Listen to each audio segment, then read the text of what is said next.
We are back once again. This your man right here, the one and only, that beautiful Rhode Island Red Rooster. Back at the same spot we were 2 weeks ago. We went live. Sorry about not going live last weekend. Things have gotten real busy over here, and I just ain't had the time, man. I mean, I set it up, but I just got real sleepy and stuff. So it's just when you're in that zone, you don't want to sit there. You know, you don't want to be in that position where people are asking questions or you just speaking and your words and stuff run together. So, all right, brother Andrews, what's going on with you? Another great week in the oil field and stuff, I assume. Definitely another great week for trucking. Um, Not so much for those guys in California though. Yeah, absolutely, and that's the way it should be. Yep, that's the way it should be and stuff. It's just I don't know, man. For the guys that's in California, man, I'm not understanding something. I'm like, you know, I hear that they're gonna be pushing AB5. They're gonna be pushing the law enforcement of AB5 and stuff. They're gonna get these guys to the rest of the year and stuff. So 1st of January, if I'm not mistaken, they're gonna be enforcing AB5 and stuff, which is you can't be leased on to a carrier. You either have to have your own authority or be a company driver. And I'm like, in the midst of all, California is a commerce hub, particularly Los Angeles. And I can't understand, with them having the ports and stuff open at 20, having the ports open 24 hours now. And now they're saying, okay, well, it's not a driver shortage and stuff like that. But I mean, it's just, again, I just feel a certain way about people that haul containers and stuff. I do, cause they're not, you know. Once upon a time, California, the California container haulers, they used to show people how it was done, but now, not so much. I mean, you got the opportunity to sit there and reverse the decision, and to show that, that AB5 and stuff is actually something good for the industry, but I knew something was wrong then and stuff when I went to California. And when I seen all those, I was in Long Beach and stuff, and I seen all those containers out there and stuff, man, on those ships. Well, when I seen all those ships and stuff out there, I said, well, that's not normal, and they could have done something about it and stuff, man. But like I said, they just let the opportunity just slide on by and stuff. So, hey, when they started enforcing AB5 and stuff, man, I mean, they ain't got nobody to blame but themselves, cause they could sit there and put a stop to it right now. I thought with the recall election over there with with Gary Newsom, right? I thought they were gonna really put some pressure on him and stuff, but they. But then again, I mean, he was going against Larry Elder. He was going, he was going against Larry Elder and stuff. So I mean, all right, Team Flu, what's going on with you?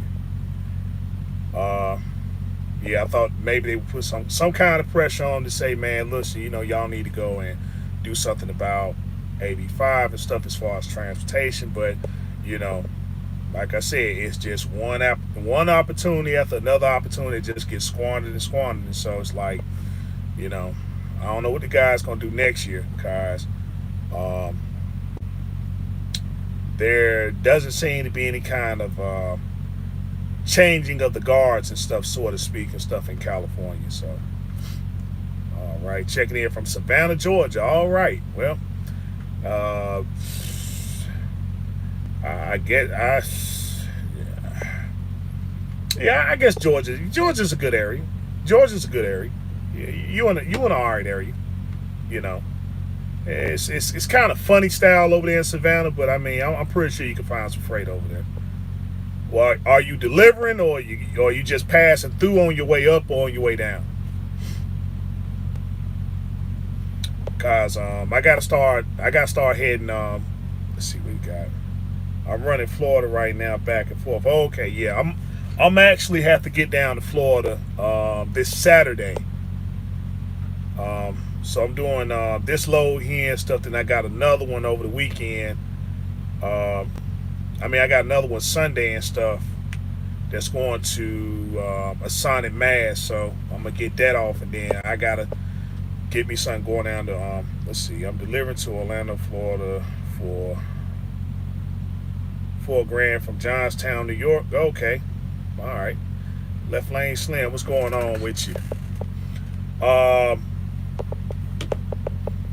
let's see, you can make some very good money just running up and down 95. Absolutely, absolutely. Hey, look, as you guys come in and stuff, this is a Q and A. So, if you got any questions or whatever, just go and throw them out there and stuff. Meanwhile, I'll just be, talking about what's going on with me and stuff like that. But yeah, I got to be down there on the 30th. I got to be down on the 30th and stuff to get some floors put in the truck, and then I got to go back up to Jackson, Georgia. The guys that did my transmission, they gonna throw some kingpins in this truck, guys. I've been I've been neglecting this thing so long and stuff, right? And it's only so many tires and stuff you can keep buying and stuff like that, where you just gotta, you know, you gotta get out there and do what you gotta do. See what you got, Brandon. I was broke down. I ate one the other day. My downpipe broke behind the turbo. $1,000 roadside. Fix it, Milford, PA. Oh, who's doing the floors? Florida Custom Works is doing the floors. Yeah, Florida Custom Works and stuff. Check them out on Instagram. So, yeah, they're gonna be doing my floors and stuff for me. So, um, how you tell when your kingpins are bad? When um, when your kingpins are bad and stuff, right? On your steers and stuff. That's what mine and stuff about on your steers. What happened is two ways you can check. The first way, you got to jack the truck up a little bit and stuff to a point where you have a little bit of pressure. You just have a little bit of pressure, not a lot of pressure on your steer tires, just a little bit of pressure and stuff. And so, when you press against the tire, if it can move a little bit, and stuff, then you need kingpins. And so, what people typically do, right, to try to throw it off is that they'll just pack it full of grease. They'll just pack it full of grease and stuff, and then when when you try to move them and stuff, man, I mean, it's nothing. It's nothing to move and stuff. You won't have any kind of movement or whatever. But that's because it's packed full of grease. But that's why it's not good to check it after a PM. You give it a little bit of time and stuff once the grease and stuff is wore out. But that's the first way to check it. The second way, when your kingpins are bad, when you riding or whatever, you're going down the road and stuff like that. If there's any kind of shaking going on in your steering, and stuff, then that's another sign of bad kingpin cars. What happens ultimately is stuff. It's gonna start eating away at your tires. It's gonna start eating away at your tires and stuff, and so you'll think like, well.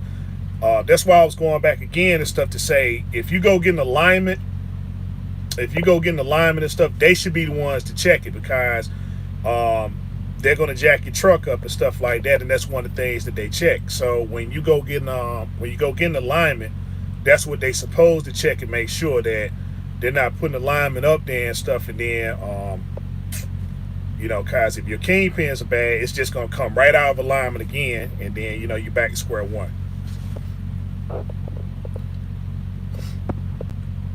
So,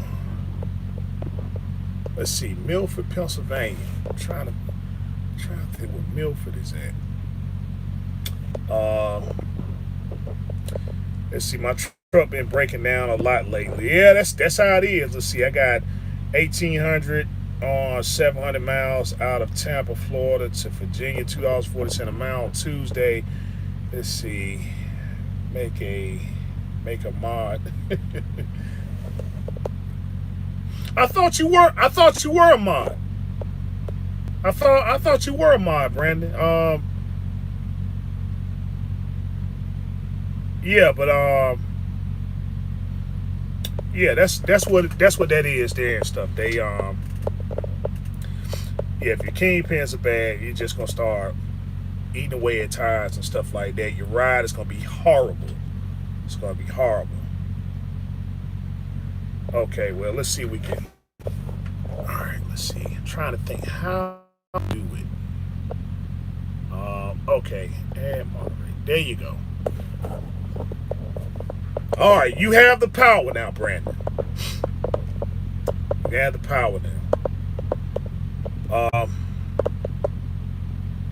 Yeah, so they're gonna have the truck and stuff. They're gonna have the truck all day again and stuff, cause they gotta, kingpin. The kingpins are not. It's, I mean, it's a simple part to purchase, but it's not simple to replace and stuff, man. And so, I know they're gonna be on this truck all day, cause I've never had them done, in 4 years. So, let's see. I had my truck a year now. I had no major breakdowns yet. Cash truck winning 14.5. Absolute. Let's see. The 24th. The 24th of this month, Monday, would make 4 years when I went to go get this truck and stuff from Long Mountain. And so, let's see. I got home the 28th. No, the 26th. The 26th. 26th. So next Tuesday. I had this truck for 4 years. So,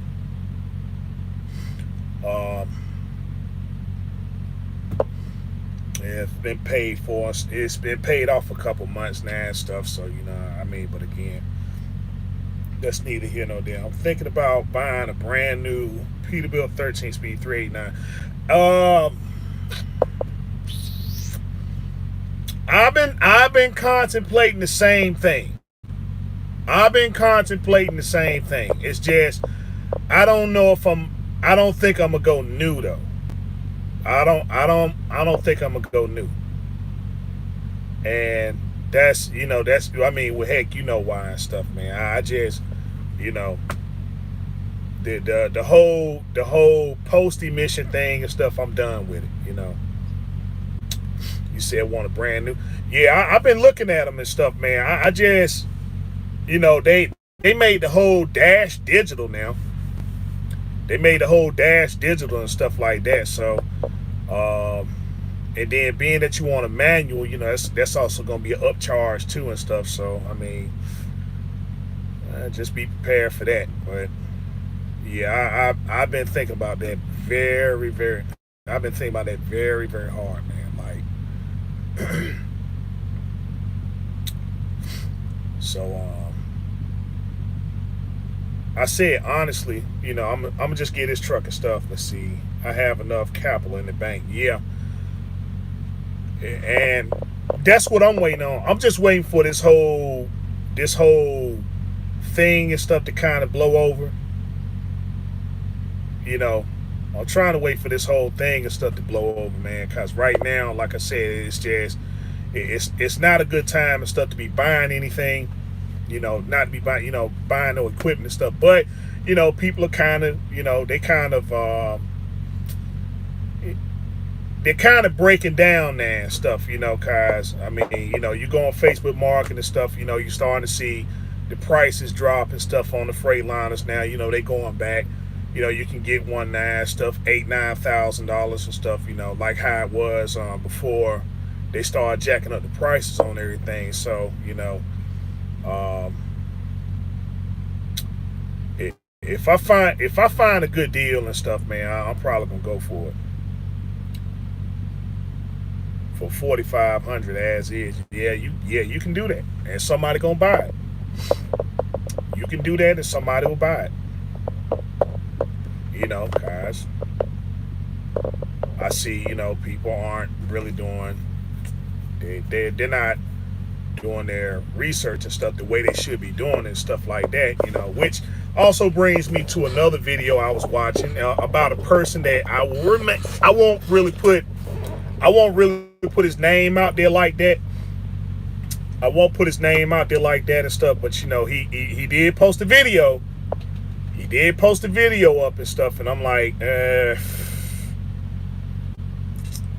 he didn't do himself some justice based upon what he said. And so I'm like, okay, why did you really post up this video, and what was the purpose of it and stuff? So as you guys and stuff probably seen, it was this guy and stuff that purchased a truck, and they said that he pretty much bought a piece of junk. Right now, it was a 2015.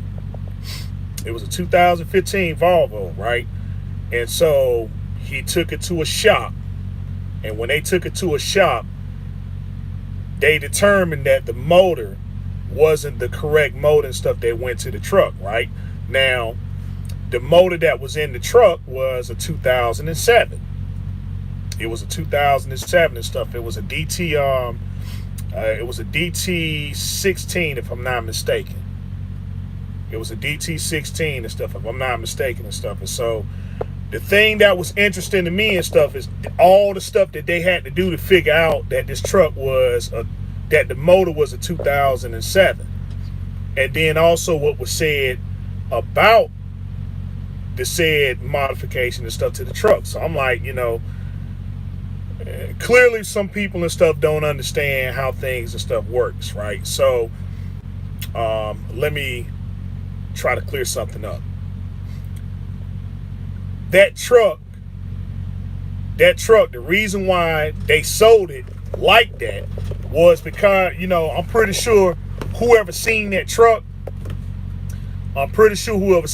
whoever purchased that truck, they had to be told and stuff, man, that was an '07 motor and stuff in that truck, because you can't mistake a 2015. You cannot mistake a 2015 with a 2007.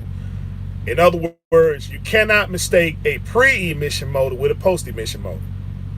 The second you pop the hood and stuff, man, you can instantly tell right there.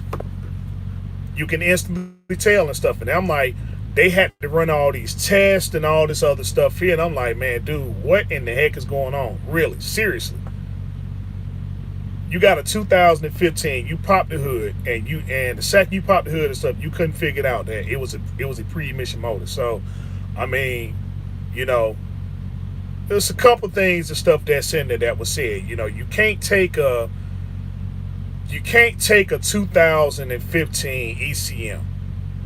You can't take a 2015 ECM and get it to work with a 2007 motor. It will not happen.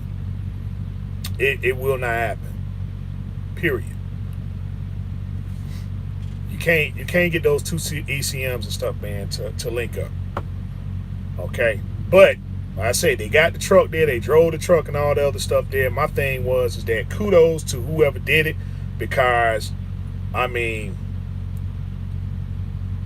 and truth be told, he wanted a 2015 truck, but they wanted a pre-emission motor and stuff in it, and so that's what happened. And so, he talking about, man, the modification was illegal. No, it's not. The modification isn't illegal. Okay, for guys and stuff that don't know, they probably watched the video. You can purchase whatever truck you want. You can purchase whatever truck you want, right? What you can't do, as far as the emissions, you cannot modify the emissions based upon that particular model engine. So if the truck got a 2015, if the motor has a 2015, you can't modify any of the emissions and stuff of a 2015, just like a 2007. You cannot modify the emissions of a 2007, but you can take a truck and put whatever motor and stuff that you desire in the truck. What you can't do, you cannot modify that particular emission standards on that particular motor. That's the only thing that you can't do and stuff. So he talking about it was an illegal modification. That's false. You got guys and stuff, man. You got guys all day long and stuff, man. They got, the Cascadians, for instance. They figured out when they figured out how to run a 12, a 12-0 or 14. I mean a 12-7 or 14-0. That's what guys started doing. And so the only hold-up and stuff that I tell people, if you do these type of modifications and stuff, if you want to run a 14 or a 12-7, the thing that's going to hold you up is the wire harness. The wire harness is going to be, that's what's going to put the brakes on any kind of build, any kind of modification. It's the same thing, for those of you guys and stuff that's familiar with cars, right? For those of you guys and stuff that's familiar with cars and stuff, everybody was doing LS swaps and stuff. I mean, they were doing LS swaps, man, just left and right. Then all of a sudden, the LS swaps and stuff, they just came to a halt. You can find the motors all day long. You can find the motors, the ECMs, the motor mounts and stuff. You can find them all day long. What you couldn't find was the wire harness. People were they were going to these junkyards and stuff, man, and they was buying the wire harnesses left and right. They were just buying them left and right. If it was a Corvette, or if it was those Corvettes and stuff, man, they're real bad now. They're real bad now and stuff. You can't run an LS swap now. With the Corvette motor, can't do it anymore and stuff. Everybody done went and bought all the wire harnesses and stuff. So, with the wire harness, either you got to purchase one or you got to get one made. And people just aren't making them like that, which it's kind of strange, but that's just the way it is right now and stuff. I guess when people, when they get tired and stuff like that,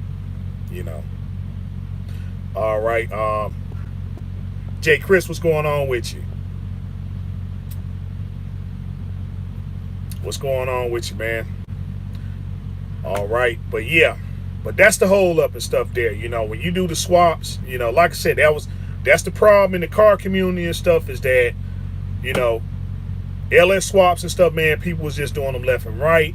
But then now when you go purchase the car and stuff, you can get the motor, you get the ECM, you cannot find a wire harness to save your life and stuff. So what people been doing, they've been getting the wire harnesses and stuff like that, and they just been they just mark up the price and stuff. So wire harness now and stuff will probably cost you almost as much as the motor now. It'll probably cost just as much as the motor. So they've been doing the same thing with these. They've been doing the same thing and stuff with the Detroits and stuff. They find the Detroits and everything. If they don't buy the motor, they'll buy the wire. They'll get the wire harness and stuff like that, and they'll just buy them up. If they see them somewhere and stuff, they just take them, clean them up, and then say, okay, well, hey, any of you guys and stuff that's doing the 12-7, right?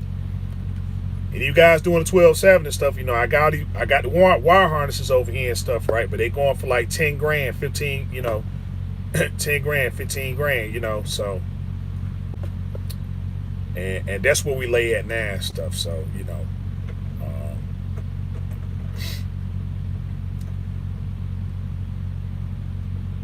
you can do the swap, but the only thing that's going to be the hold up and stuff, man, is going to be your wire harness.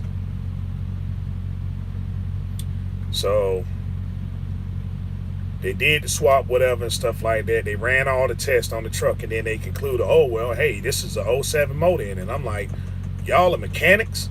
I'm like, shoot, it's too many ways. It's too many ways and stuff to tell. I'm like, heck, the biggest giveaway and stuff would have been the blow-by tube.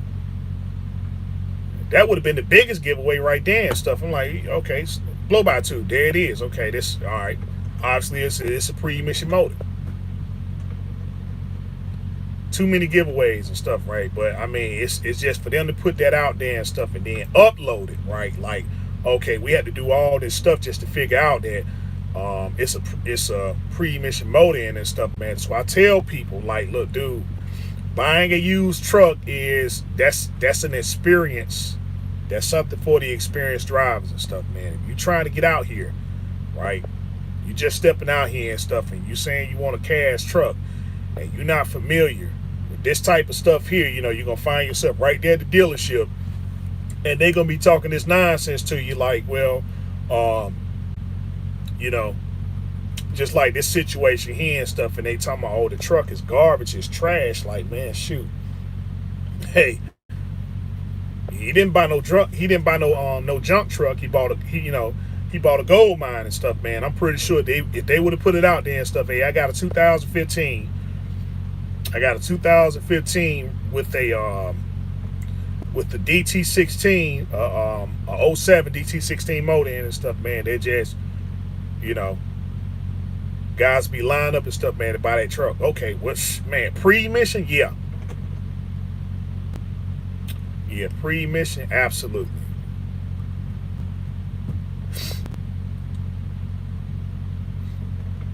But in conclusion, guys, do your research. I say it all the time. Do your own research, fact finding studies for stuff like this, because people will sit there and put things up there, and then the first thing you saying, man, daggone, I can't do it. Well, I can't buy that truck then stuff. Meanwhile, the person that's telling you not to do it is going to go out there and make the purchase. See, have you ever had to change your fuel quality valve on your Detroit? No, I never had to do it. I never had to do it.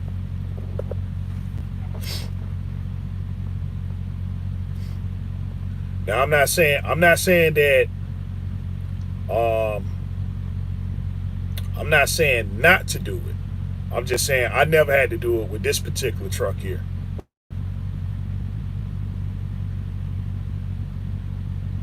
No, well, it depends on what you say a lot is. They doing, okay, Florida Custom Works, right? Here's the good thing, here's the bad thing. Okay. With my truck, they're charging me $1,000 to do. They're charging me $1,000 to do mine. I got a hold of them, talked to them. Okay, told them what kind of truck I had. Yeah, $1,000, right? So they want you to put down a deposit of $200, right? Now, if you go and look at the actual, if you're trying to run, like I'm running vinyl on mine and stuff, right? I'm running vinyl on mine. So if you look at the vinyl kit, and stuff, it was about $1,100. And the only people that sold it was Miami Star. They were the only people that had it. So, that's $1,100. So you add in shipping, and then the fact that you got to put it in yourself, right? You gotta have the tools, take out the chairs and all that stuff there, right? So he only wants $1,000 to do the whole thing. So I'm like, yeah, that's the way to go. The problem is that with Florida Custom Works, you looking at about 6 to 7 months.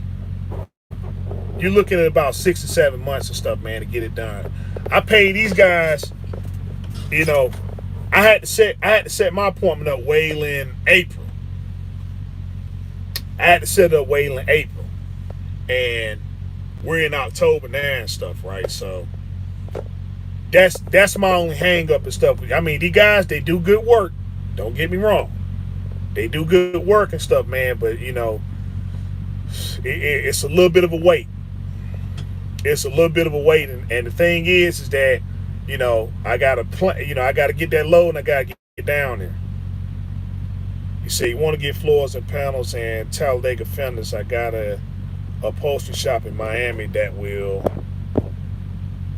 do the interior. Yeah, I mean, if you can find, the thing is just getting in there and stuff to get it done, but it's, to me, I don't think it's expensive. To me, I don't think it's expensive and stuff. Car, I want a vinyl floor and stuff. But if you get you know, if you're going with anything other than vinyl, then yeah, it's expensive. But I mean, shoot, the stock floor and stuff for this truck here, I think it's about $300. So, but I just didn't want to run the I just wanted to do something a little different. Yeah, I wanted to do something different. But that's the only hang up and stuff I have, man. It's that, dude, let's see, what are the symptoms that led to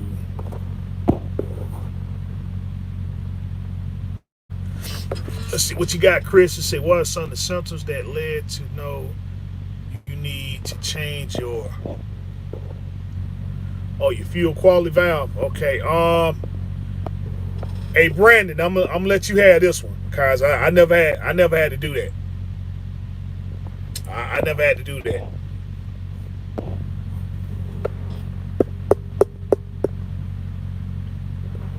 That's kind of a new one right there to me and stuff. Fuel quality valve. Okay.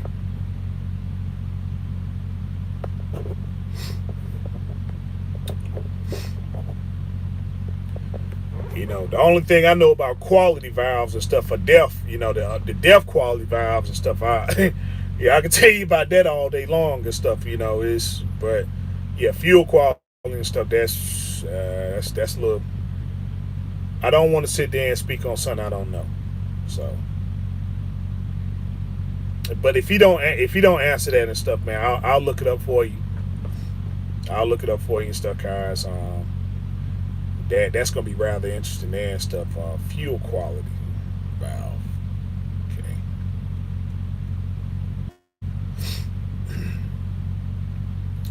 Is your truck okay? With that fuel quality valve, is it throwing cold or anything, or is it running funny, or well, what is it doing exactly? What is your truck doing to make you conclude and stuff that it may be the fuel quality valve? That's the question there. Okay, all right. Well, yeah, I'll look that up for you. I'll look that up for you.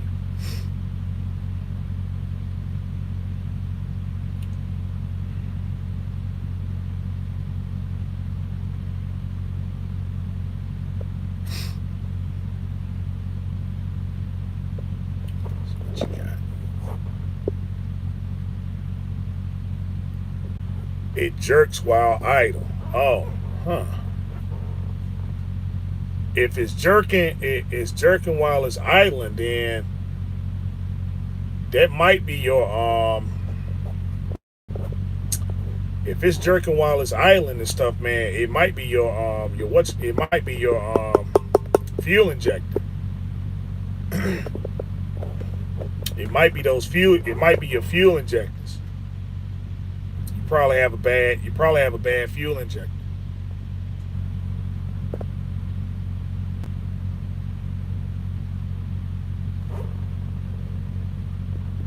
Let's see. Forgot to give you an update on Cal. He hit a parked car last week in Jersey. Then a few days later, he backed into the dock and slammed into the building. Man, Cali, what in the heck, dude? What the heck is going on with it? They called the cops on him and he got a report in both cases. Come on, Cali, man. What, dude? Come on, man. LaDon, let's see. Hello, sir. Just tuned in real quick. No questions. Just wanted to check in.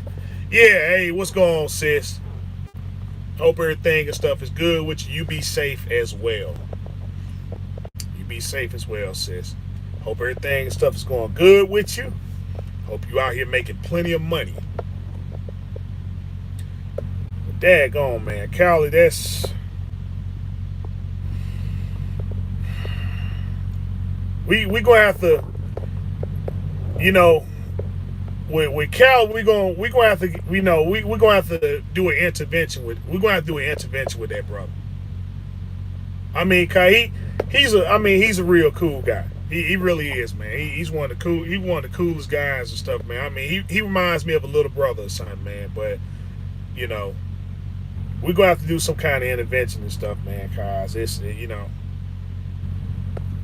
the stuff he, you know, I'm very concerned about him now. Cause I'm very concerned about the brother. You know, but yeah, we're gonna have to do an intervention. We're gonna have to, you know, and I ain't talking about on no phone thing. I'm going to have to, you know, I'm going to have to meet up with him. We're going to have to do a real face-to-face intervention. Yeah, we're going to have to do a real face-to-face intervention and stuff, man, and get this dude right, cause he, you know, like I said, he like a little brother and stuff, man. Like those little brothers, man, they kind of hang out with the wrong crowd. They hanging out with the wrong crowd and stuff, and they giving them the wrong information and stuff like that, and cause him to go out there, you know, because that's stress right there. That's some stress. I'm trying to get him to come to the oil field before he loses his license. He's literally on marbles at the point of, yeah, he is. Yeah, that, yeah. Two accidents and stuff. I mean, well, you know, it's really the moving violations that get you, because all the park, you know, the park stuff that, you know, if anything's stationary, you can get away with it. You know, you can get away with anything stationary. But, you know, when it's moving and you got like bodily damage and stuff like that, you know, that's where they get you at right there. Them the accidents you don't want. If you hit a car, you know, if you hit a car and stuff, well, you shouldn't be hitting a car at all. But, you know, if it's parked, then you can kind of, you know, in that building and stuff, you kind of beat that, you know. You kind of beat that and stuff, man. But, you know, it's the small things that lead to the bigger things and stuff, right? If you don't put it in check. And so, I mean, you know, to be honest, man, yeah, I want him to go out there to the oil field too. But if your skill ain't up, right? If your skill is not up where it's supposed to be, then you're gonna have more problems and stuff out there. You know, he's already got 3 move violations. See, yeah, so yeah, he's committing suicide, man. Yeah, he's committing suicide at this point. Yeah, he's committing suicide at this point. But man, I mean, out there in the oil field and stuff, you know, you gotta have, you know, I don't see nobody holding nobody by their hand and stuff out there. You know, I don't see any of that stuff, and I'm like, you know, you hook up them hose, you hook up one wrong hose and stuff like that. You know, like, you know, you give us the breakdown. You make one wrong turn and stuff, right? You know, see, you know, doing this stuff out here, you make a wrong turn. Okay, well, let me find a shopping center or something to turn around at it. You know, you don't have to really push your skill to the limit. But see, I mean, out there, you know, out there and stuff, one wrong move, you know, you sitting there, you miscalculate and stuff, man. You over there sitting in the ditch. You know, just like what your partner was talking about, man. He sat there, you know, put the truck in the ditch, and you know, the guy just came out and took some pictures, and then just rolled off in the sunset. Didn't ask whether he was all right or none of that stuff. It's just, you know, and I mean, with that frac sand, you know, all that stuff out there, you mess with some serious dollars, you know. You know, you mess with some serious dollars and stuff, man. And so, I mean, your skill got to be up, you know. Your skill got to be up and stuff, man. It's not for the, you know, it's not for the unskilled. It's not for the unskilled and stuff, man. You make, you know, one room, you know, a hose or something break. I don't see nobody coming out there and stuff and say, okay, well, let me bring you another hose and stuff. Like, you got to know where the place is at, you know. You got to know where the place is at and stuff. You got to know the science of what, you know, the difference between, you know, this component and that component and stuff, you know. And see, that requires skill, and you ain't got that skill, man. You know, shoot, you're gonna be sitting, you know, man, I ain't making no money. I ain't making no money and stuff. You know, the hose done bust on and stuff. Okay, what am I supposed to do? Cause I don't see nobody coming out there, you know, fixing all that stuff. Okay, here you go. If you steal this, they call the EPA. Ooh, God, see, yeah, see, you don't want that. You don't want that and stuff, man. You know, shoot, it used to be if they had to call. You know, the EPA came out there and stuff, you already know it was an instant $10,000 bill, you know, so I imagine now, You know, you talking about 20 years ago and stuff. So I mean, shoot, now I don't know. They probably want about 40, 50 thousand dollars just to come out there and stuff and say, well, hey, let's contain the scene. You know, but yeah, we gotta get with Cali, man, cause he hanging out with the wrong crowd, and the wrong crowd is getting him to do the wrong stuff. And he got a very promising career and stuff, but man, it's not so, trucking is not something where if you in it too deep, then you just don't have no fallbacks. You ain't got no fallbacks and stuff, man. Like, you get a certain, after about, I'm gonna tell you, after about 5 years, that's why, me honestly, you know, I don't really take a lot of people seriously, right? Trucking, the truckers and stuff. I don't take you seriously till after you got 5 years consistent of doing this. I can take you seriously as far as like certain conversations we can have, But if you ain't got it, if you under 5 years and stuff, right, then you see you still undecided, and you got a fallback, and so you like, well, you know what? Things don't work out. I'm gonna just go ahead and give it up and go, and go be a doctor or a lawyer or something, or airplane pilot, that sort of thing there. But after 5 years, you locked in, you locked in the game and stuff, man. You ain't got no fallbacks. It's like, hey, it's this until it's this and nothing else.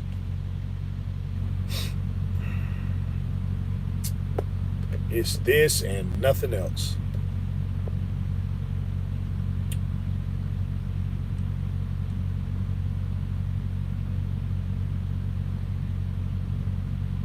I'm gonna tell you, somebody I'm glad that's doing okay now and stuff is the Wright brother.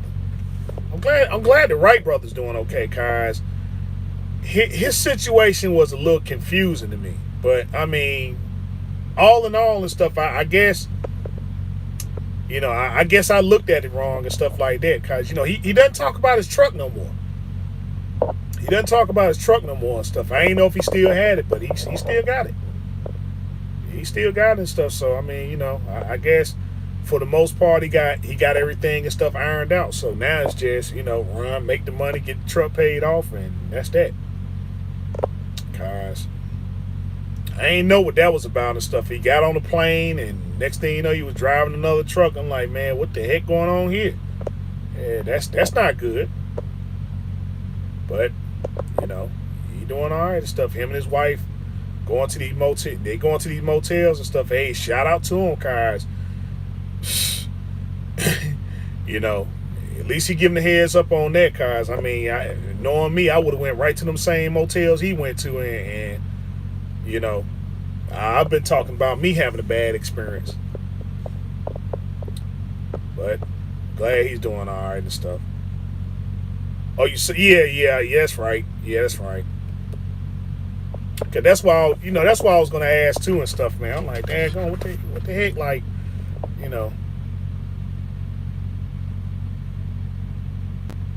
Oh, he books his own freight. Okay, all right, yeah. So, yeah, I mean, that's the thing there and stuff. He was talking about his truck once upon a time, and then all of a sudden it stopped. I'm like, oh, buddy, what the heck going on, cuz? I mean, I understand you're gonna have certain complications and stuff with your truck, but I mean, hey, you're not gonna get it. You're not gonna get another deal and stuff, no time soon and stuff. I mean, as you can see now, you go up there on Lone Mountain website. I tell guys, man, hey, listen, forget about it right now. Forget about it right now and stuff. I'm like, $33,000. $33,000, and then you got 5 years on this truck here. Like, understand, dude, if you really want a W-9, and I had to snap back to reality too. I'm like, dude, if you want a W-9, man, and you willing to give these folks $33,000, I'm like, heck, you can give anybody $33,000. I'm like, heck, you got 50% up front and stuff, and not just that, but you got a truck that's pre-emission.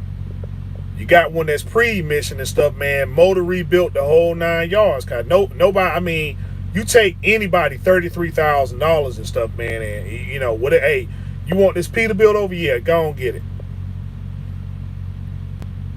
Yeah, $33,000 down, and then you got 5 years on top of that.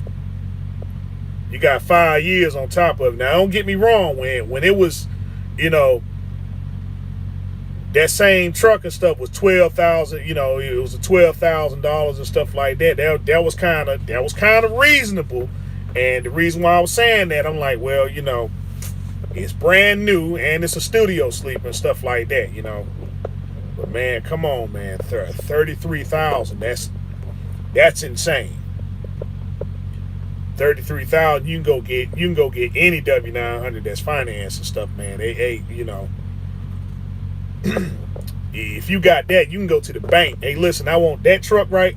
I want that truck right here. I got $33,000. Okay, here you go. Yep, we'll go and buy the truck and stuff like that. This how much you owe. Cause they not even taking a loss at that point. They not even taking a loss at that point and stuff. They know you ain't gonna default. They know you got $33,000, man. They know you're not gonna default. Of course we'll finance it and stuff. I mean, you know, shoot. Yeah, they probably gonna put some big interest on this stuff, but I mean, you know. Let's see, you want a new truck, but you don't want the payment. So I mean, the payments ain't the problem. The payments are not the problem and stuff, man. The problem is you know, the pricing. The finance ain't nothing. If you do it correctly, if you taking care of your business like you're supposed to consistently, you ain't gonna feel that truck note. You ain't gonna feel. The only way you're gonna feel that truck note and stuff if you just happen to, you know, you happen to look at your account, you see a few dollars and stuff missing. Like, okay, all right, yeah, that's right. They did take the truck payment this week. You know, that's what's missing and stuff. But other than that, though, I mean, if you take care of business like you're supposed to, hey, you know, truck payment ain't nothing, man. You ain't gonna feel it. It ain't gonna bother you. You know. Now you talking about taking a lot of time off and stuff. You know, you want to take off 2 or 3 months or something like that. Then yeah, the truck payment, you'll feel it. Yeah, you'll feel it and stuff, man. But shoot, hey, you want that new truck? Go on get the new truck. Go on get the new truck. If your credit's where it's supposed to be at and stuff, guys. I mean, don't sit there and undermine yourself, man, cars. You work, you gotta understand the business, right? You work, you gotta understand the business. I mean, a truck is not like a car. It's not like something that sit there and, you know, just depreciate value and stuff like. I mean, it's a machine, it's a tool for working. And so, you know, if you feel better. Or if you feel better working with this particular tool and stuff, then, you know, hey, by all means. I mean, you know, hey, I love Freightliner. I do. I love the Cascadia, but I'm just Freightliner it out. I've been in this industry for 20 years. You know, I've been this industry for 20 years and stuff, man. Something like, I mean, hey, it's just like anybody else and stuff, man. You know, when you get older, yeah. You buy a car that you can afford and stuff like that, but you know, over time, business start doing very good, and then you go from, you know, you probably go from a Tahoe to an Escalade. You go to a Tahoe to an Escalade and stuff, man. You know, you might have a midlife crisis. You go from a Z28 Camaro and stuff, man, to a Z06. I mean, you know. And that's just how, I mean, it's just how it is. But yeah, let's see. Hold on. What you say you doing? I like my Columbia. I gross every month $26,000. Well, then the truck payment ain't gonna bother you. If you grossing 26, and stuff, a truck payment ain't gonna bother you. You know, it ain't gonna bother you and stuff, man. And heck, honestly, you better start doing something. You better start doing something with that money. You better start doing something with that money, because if it ain't going towards your business, then it's profit. If it's profit, then IRS is gonna say, okay, we'll take 33 and a third of that. So you might as well put your money to work for something that you already like doing anyway. You know, and say, well, I'm sorry, this, and some of this money and stuff is going towards uplifting my business. Like, okay, all right, cool. Well, you don't get the 33 and a third and stuff. We'll just get you on your yearly taxes and stuff that way. Okay, you got to pay your taxes on the truck. We'll get it that way, but at least you're helping the economy. Let's see, a 2010 new truck only in. Let's see, 2010 new trucks only in the LA ports now. I mean, dude, it's, man. I mean, I'm so disgusted. I really am, man. I am really disgusted, man. I'm really disappointed and stuff with those port drivers and stuff over there, because I'm gonna tell you, years ago, years ago, if anybody demonstrated a shutdown, it was the LA port drivers. If anybody demonstrated a shutdown when fuel prices got too high, them guys like, you know what, we shutting down. We shutting down until you do something about these fuel prices and stuff, man. You know what? Fuel prices went down. Okay, when they started coming with some of that nonsense and stuff that was over there, and like I said, that's early 2000s now. It's early 2000s. Um, Anytime they start implementing any kind of little nonsense and stuff, man, them guys will get over there and park them trucks. Like, all right, we ain't doing no work this week and stuff. And so then, whatever the problems and stuff was, they got resolved. And so for a long time, you hear a lot of nonsense that went on in California about what they was proposing. But the second they start talking about implementing something, like, we shut down. That's it. And, that really set the tone and stuff. That really set the tone for the rest of the people in the industry. Like, okay, well, we gonna shut down like them port drivers over there in LA. That's the way it used to be. That's the way it used to be, man. But now, I don't know. It's like the newer generation that just came in there and just completely messed everything up. And I'm like, I mean, dude, you can take every single port, right? You could take every single port and stuff and put them all together, and they won't even make up a quarter. They won't make up a quarter of that port over there in Long Beach. Every single one of them. And so I would think, man, with the LA port being a commerce hub that it is and stuff, I'm like, the guys will sit there, come together, and just continue doing like they was doing in time past and stuff. But I mean, they just completely fell off. Like, now it's just, oh well, okay, well, cash for clunkers. They were doing that cash for clunkers. Okay, yeah, I'll go take my old truck and stuff and turn it in and go get this new truck. Like, well, what the heck?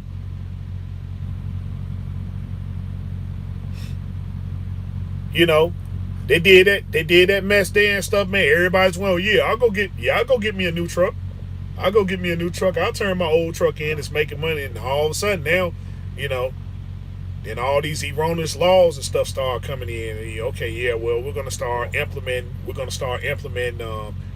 these type of equipment coming in California. That type of equipment. I'm like, shoot, guys. I mean, there's nothing else over there and stuff. I mean, from what I seen, and stuff, man, I'm like, shoot, I just, I always dreamed of driving my truck over there, and I'm glad I didn't. I'm like, shoot, I go to LA now, it's for vacation purposes and stuff like that. But as far as me driving a truck over there, ain't no way in the world I'll do that. No way in the world. And, they just, like I said, they just fell off, man. They dropped the ball over there. And they not trying to get it back either. They're like, okay, well, hey, fumble on the field and stuff, okay. government just come and swoop it on up and stuff, you know, and they just keep scoring touchdown after touchdown after touchdown. It's like, okay, you guys, what are you guys doing? Anything? What are y'all doing? We don't care. You know, we don't care.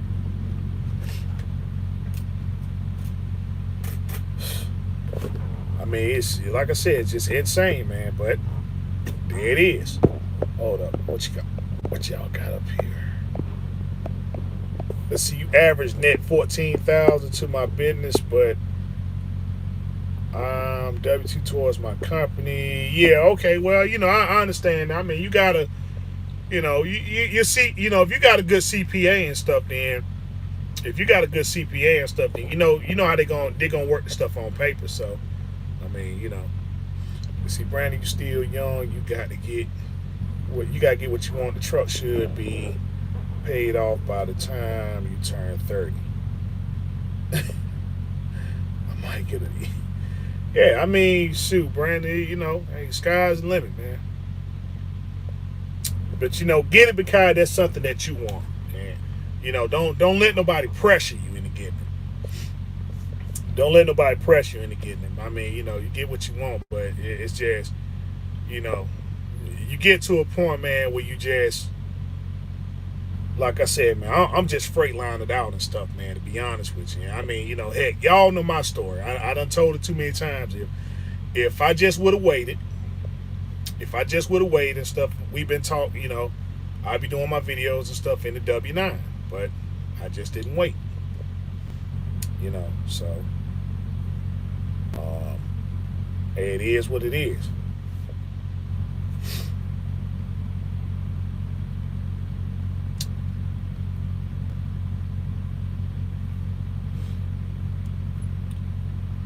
You tired of driving that Freightliner? Yeah, I mean, it just, you know. But I'm gonna tell you something else too and stuff. I don't want to be in this zone. Why I'm kind of skeptical about. You get into a zone to where you think you want something.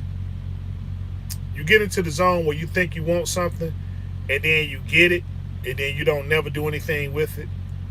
And that's always been my problem and stuff there. Like, you know, kind of things I want. Like, I think about it so much, and then when I get it, you know, it's like, okay, yeah, I got it now. You know, I got it, and that's that. But I don't really do anything with it. Not the thing, you know, it's just, I don't know, in my mind, you know, it's real fascinating and stuff, and I'm thinking about doing this, that, or whatever, but, you know, then I get it, and all I'm doing, I just got it. But to do all the stuff that I said I was going to do with it and stuff, like, nah, you know, see, even with this truck here and stuff, I'm like, I'm finishing some things off and stuff in it, and I'm finishing some stuff off in it. There's a few things and stuff I want to do, but you know, honestly, man, it's just, you know, if I get the truck, I just got it. If I, you know, and that's the reality. That's the reality with the W9 and the P. If I got the truck, I just got it. I'll sit there and I'll be all excited and all giddy and stuff like that for maybe a couple months, but then after that, you know, it's just another truck. And then next thing you know, like, man, shoot, I should have just kept my Cascadia. You know, cause it basically does the same thing and stuff like that. You know, it's picking up and delivering freight. You know, but I don't want to be in that zone there and stuff. And so, I mean, cause like I said, I got things in this truck. I got things in this truck and stuff that I bought years ago that I never opened. And when I didn't have it, it bothered me. You know, it bothered me that I didn't have it. You know, and just like my Nintendo Switch, right? When I bought that first Switch, I got it, but then I didn't take care of it. You know, I sat there and had a bucket of water and stuff in the truck, and then the Switch fell in there. So I went and bought another Switch, you know.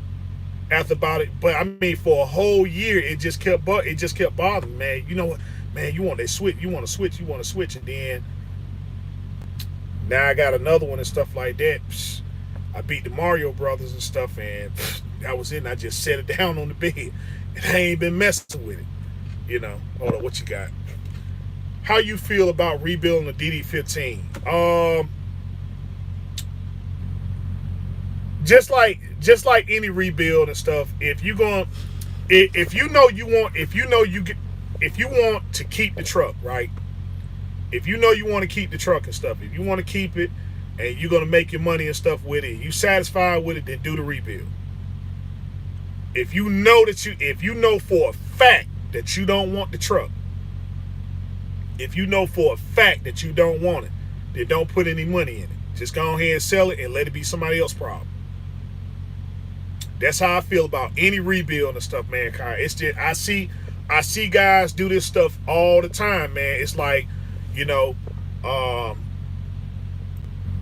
don't want to put a bunch of names and stuff out there. It's just this one dude. I think he probably had one of the dopest Freightliner classics and stuff that was out there. I mean, you know, watch the dude channel, stuff like that, and he just, I mean, every week he doing something with the truck. You know, every week he doing something with the truck. He kept the truck, I mean, immaculate. He kept the truck immaculate. And then, you know, I see him do stuff to it, but I like, yeah, you know, I'm pretty sure you're gonna keep the truck. You know, he sat there, got a rebuild in it. You know, got a rebuild in it, put the PDI turbo and manifold, you know, and he put all this work in. Then, you know, he changed the transmission he switched the transmission from 13 to 18. And he ran that truck for about another week, and then he just sold the truck. Just, you know what, man? I'm gonna go get me something else. Like, what in the world, dude? I mean, and you know, I guess, I mean, he even put the price up there and stuff what he had in the truck. But I mean, when he sold it, I know he didn't get his money back. He didn't get the money. He didn't get the money that he had in the truck. And with that rebuild and stuff, I don't even think he kept the truck a year. With all that stuff he put in it, and just, you know, hey, I sold it, and I'm gonna just go get me something. He just go get something else, and let somebody else worry about all that stuff. Cause actually, you know, cause putting a rebuild doesn't actually add value to your equipment. A lot of people think that it does and stuff, but it don't. It really doesn't. It don't add any value and stuff because, yeah, basically that's what it was. I mean, with the amount of work and stuff and the way he kept it. But a rebuild doesn't really add value because if a person get the truck, and let's just say they got other plans and stuff, right? Like, you might have rebuilt the truck and stuff, and then, but you didn't. They probably want more horsepower. And stuff, right? So if the truck is rebuilt, right, nobody's gonna want to go back in that motor and do anything else and stuff unless they just got money to burn, right? But if they want, you know, people want what they want. And so I'm like, shoot, they probably want to turn it up to a 700. They probably want to turn it up to a 700 or 800 or something like that. And so people who who usually want to turn that horsepower up, they saying, well, shoot, I'll just get the truck. I don't really care what the condition of the motor and stuff is in, cause I'm about to turn it up to an 800 anyway. So they're gonna have to, you know, they're gonna have to do an outer frame and stuff like that. They're gonna be opening up the, you know, they're gonna be boring out the block and stuff like that. You know, putting in new pistons and stuff like that. You know, new crankshaft, all that good stuff. You know, for the horsepower. And see, I mean, if you bought a truck and it's got a fresh rebuild, and you ain't thinking about, no, And you ain't touching the truck. You're just gonna get it, ride it, and stuff like that. And then when it start acting up, then okay, yeah, now I'll go on and do all this stuff I say I'm gonna do with it. But you know, for somebody that just want the truck and then they satisfied with it, that's one thing. But you know, building the truck for somebody else, it never works out. It never works out. They want stuff the way they want it, and people think like, well, okay, that's a selling, that's a selling tool and stuff there. Okay, the motor's been rebuilt. Well, they might not even trust the builder. You know, they might not trust the builder and stuff. And so I mean, shoot, you're gonna get a truck and stuff, and it's already if it's a pre-emission motor, you already got somebody in mind that's gonna do all your work for your truck.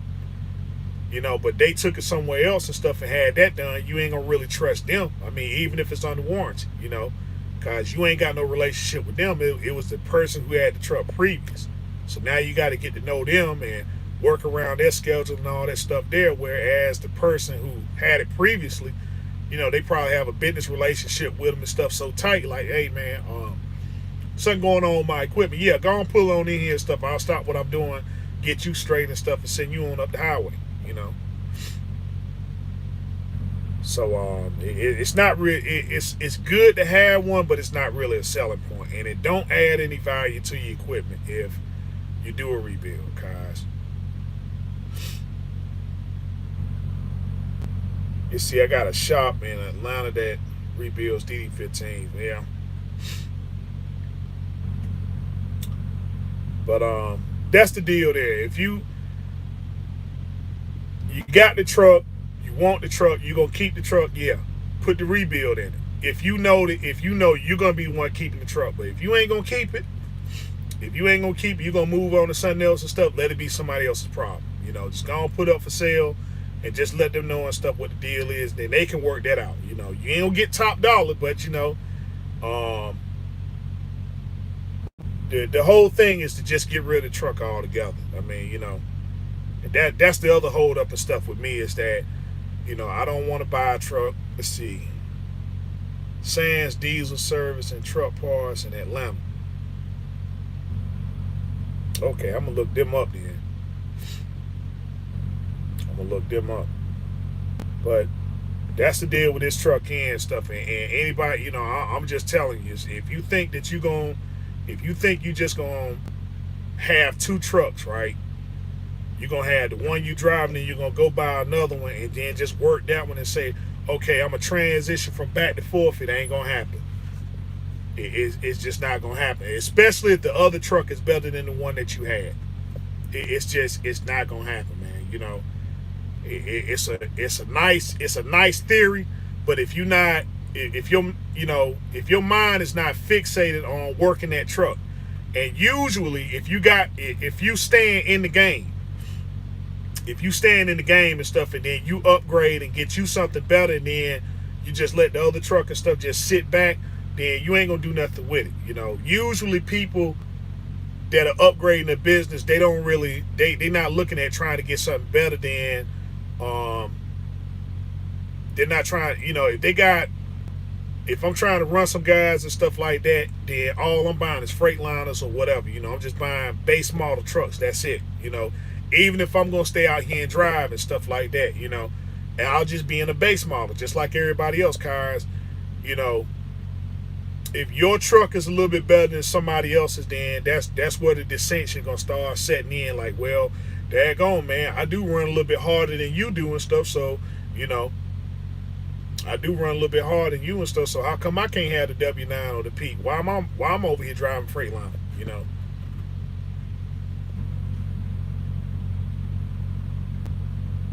You can drive local Peterbilt school buses.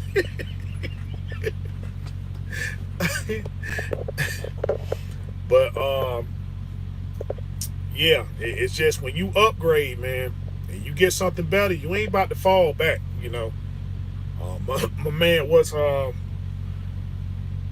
guy name? I'll think of him in a minute. He had that Volvo and stuff. He was riding that Volvo, and then he finally put that W9. he finally jumped in that W9 and stuff, and shoot, it didn't take him long. He like, dude, yep, I'm gonna have to sell the other truck. Cause he ain't getting back in that Volvo. He ain't getting back in it. That truck just gonna sit there. He's just gonna go over there. He probably crank it up, and that's about it. But you know, you might drive it around town, but as far as like, you know, getting back in and driving and working and stuff, it just ain't gonna happen. You know. Yeah, just trucking. Yeah, just trucking. You know, he sat there. He did all that work. He did all that work and stuff. And when he got that W9 the way he wanted, and he switched them plates and stuff, I mean, that was it. Like, dude, you ain't fooling nobody. You might well go ahead and, hey, I understand the truck might have some sentimental value, but you're not about to get back in that truck again. Now after driving that W9, you know, now after driving that W9, it's just not gonna happen. You know, so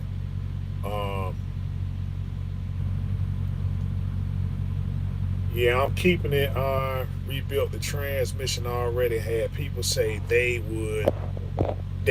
wouldn't rebuild a DD15. Wanted to hear your opinion. Yeah, there's nothing wrong. There's nothing wrong with rebuilding DD15. The only thing is with rebuilding any motor is it a truck that you're gonna keep? If you ain't gonna keep it, if you ain't gonna keep it, then go ahead and get rid of it.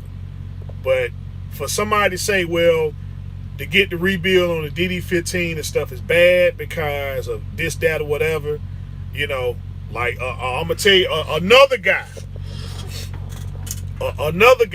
and you know, real popular. You know, he done got kind of popular and stuff. Francisco Amaya. Francisco Amaya and stuff. I'm like, he said, now he done said some suspect stuff too, and I'm like, I'm like, with Francisco, for him to put that stuff out there, what he said, I'm like, and he ain't gonna pull it back, that sends a real big red flag and stuff, and he out there in California and stuff doing that too. So what I'm saying is, not only am I looking at Francisco funny, I'm looking at anybody else that deal with Francisco. I'm looking at them funny too. I'm looking at them funny too because, you know, yeah, I mean, it's what, you know, when he did that rebuild, when he took out that dude's head and he showed dude head and he showed that what was it, that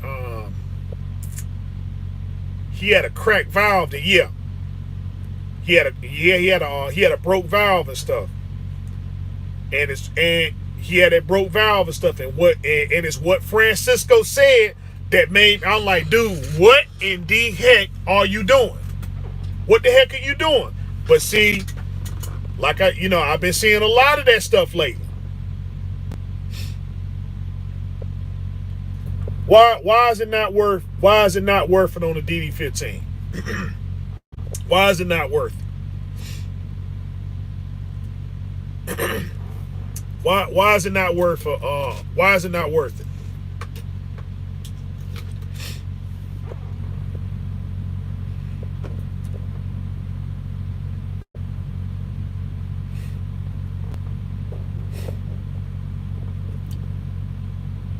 Cause the motor locks up on you. Okay. Why does the motor? Well, every motor's gonna lock up on you. Every motor's gonna lock up on you if it's not done correctly. If it's not done correctly and stuff. I mean, you know, if you sit there and you do if you do an end frame and stuff and the end frame is done, then how does it lock up? What's the problem? What's the component or what's the part that gives the DD15 a problem while they lock up? And it costs too much. It's a DD15 end frame will cost you the same as any other end frame out here. Cause they don't do anything any differently. They don't do anything any differently and stuff. In fact, if you did the process of elimination and stuff, then it's gonna cost you about the same. The only problem you're gonna have is with the rebuild. are you going to run into somebody like Francisco? That's the question. That's the number one question right there. If you take your truck somewhere, are you gonna run into somebody like Francisco? You know, that's the thing there and stuff. When anybody has a post-emission truck, are you gonna run into a shop like Francisco? Because I'm telling you this, I'm like, man, dude, that would have been when he made that statement there. If I would have watched this video, I'd have been pulling my truck out there real quick. If my truck was there and stuff, I've been pulling my truck out there real quick. Like, hey, man, look, first tow truck I can get down there to get my truck out. If I got to leave it somewhere else, I'm going to tell you where it ain't going to be. It's at his shop. But that's why, I mean, you know, a lot of these guys get out here and they start, like I said, they start telling on each other. They start telling on themselves and stuff. That why I'm like, you know, hey, when people do certain content and stuff, I mean, you know, I'm paying attention. You know, say, okay, now a lot of this stuff is making sense. They talking about, well, they said some of these shops was gonna start doing stuff like that. They said that, you know, look, you know, that federal agent and stuff, agent Asian Ma, you know. Agent mine, you know, he said the shops was gonna be doing stuff like that. I'm like, okay, all right, got you. Appreciate you giving me the heads up. You know, but you don't, you know, in your place of business and stuff, you do not help yourself by getting out there and saying these things publicly. It does not help to your business. It doesn't help to your credibility, because, you know, people who understand and stuff like that, I'll tell you real quick, no, dude, stay the heck away from places like that, cause, you know, you take your truck in there and stuff like that. Next thing you know, them folk, you know, you think everything good and stuff like that, and then, you know, next thing you know, oh yeah, hey, what did he say? I'm not gonna say it up here. I'm gonna say this. Go up there on the channel. Go up there on his channel, right? Go up there on his channel and look up that video where he took the guy's head off. It's kind of a newer video. It's maybe 3 weeks old now. It's probably 3 weeks old now and stuff. He took off the guy's head. He took off the guy's head and stuff, man. He was saying that he need head work. But watch what he said, what was the cause of it. Watch what he said, what was the cause of it and stuff. And I'm like, man, dude, what in the heck are you doing saying that? What are you doing saying that? Certain stuff you just don't say. And so I'm like, you know, I'm convinced about what Asian Ma was talking about. I'm convinced of it. He said it was gonna happen and stuff like that, and you know, and I've been paying attention ever since. I'm like, anybody has some kind of, you know, that other video that I was talking about with the guy with that D16, that DT16 and stuff, and that VLN. Come on, look, y'all. Come on, man. Look, y'all got to do y'all research and stuff, man. I mean, I can't sit there and be saying these guys' names and stuff, man. I can't be sitting there saying the names. I'm just saying they got videos up. They got the videos up and stuff, man. I mean, you know, he specializes in Volvos and stuff. In fact, he was on Asian My channel too. The guy bought the truck and stuff, that $50,000 piece of junk. You know, it was stuff that he was saying, like I said, you know, real, you know, red flag stuff.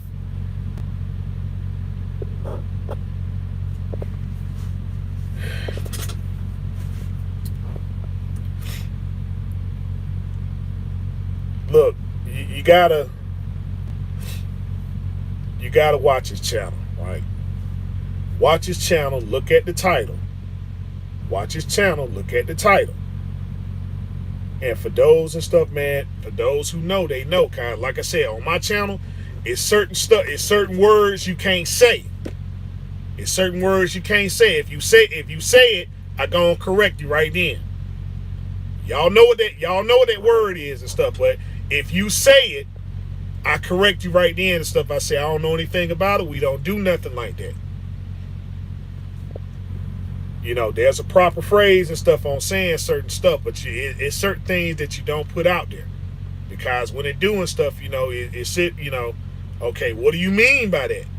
It can mean anything, but when you say that specific word and stuff, right, then it's very clear.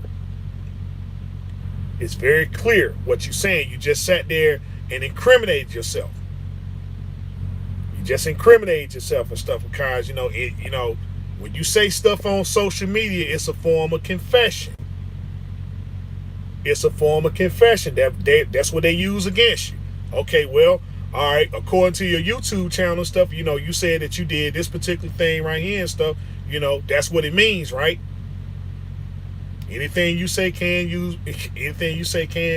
will be used against you in a court of law, you know.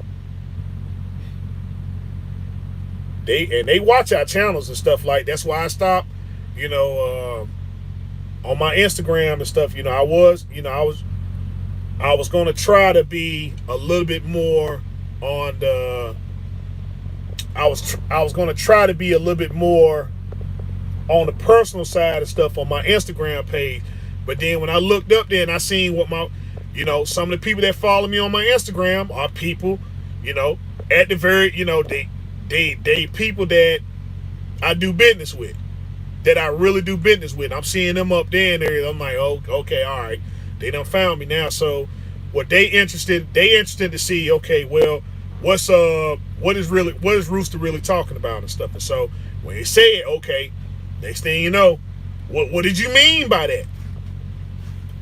What did you mean by the stuff? I'm just speaking on something personal, and somehow that's got to be attached to my business too. I'm like, yeah. That's why I say, you know, my Facebook page and stuff, I'm like, you know, my personal Facebook page, if I don't know you, I ain't being friends with you. I got to personally know you. I got to be friends with you, face-to-face friends. You know. Hold on, because y'all got, let's see. What caused my engine to lock up the oil tube, the one that returns to the oil? I guess that the oil point had a big hole, which caused number 2 to lock around the crank. Right. Let's see, Rooster, how should I inspect my drive shaft for signs of wear? Your drive shaft, check your carrier bearing. Check your carrier bearing stuff, man. People overlook them carrier bearings and stuff, man. They overlook them so many times. You sit there, you know, the carrier bearing the carrier bearing and stuff probably been on that truck, man, since it been manufactured. You know, but yeah, your drive shaft and stuff is controlled by two things: your carrier bearing and your leveler valve. That's the other thing too and stuff. Real important. Check your leveler valve. Make sure it's at that's operating properly and stuff like that. Check your carrier bearing. If those things and stuff are straight, then you know, check your bolts. Make sure your bolts and stuff are tight. That you ain't got any kind of you ain't got any kind of looseness and stuff there. And you should be good to go. But the biggest thing that people overlook with them drive shafts is those carrier bearings. They sit there, go round down the highways. Man, my truck is vibrating. The truck be done vibrating stuff so much, you done got used to it. Check them carrier bearings, man. It's a real simple fix and stuff, but it's something people overlook. Something that people overlook. I know because I'm a victim of it. Big victim of it.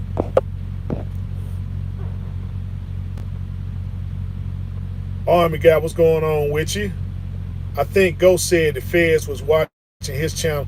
Yeah, I mean, you know, look,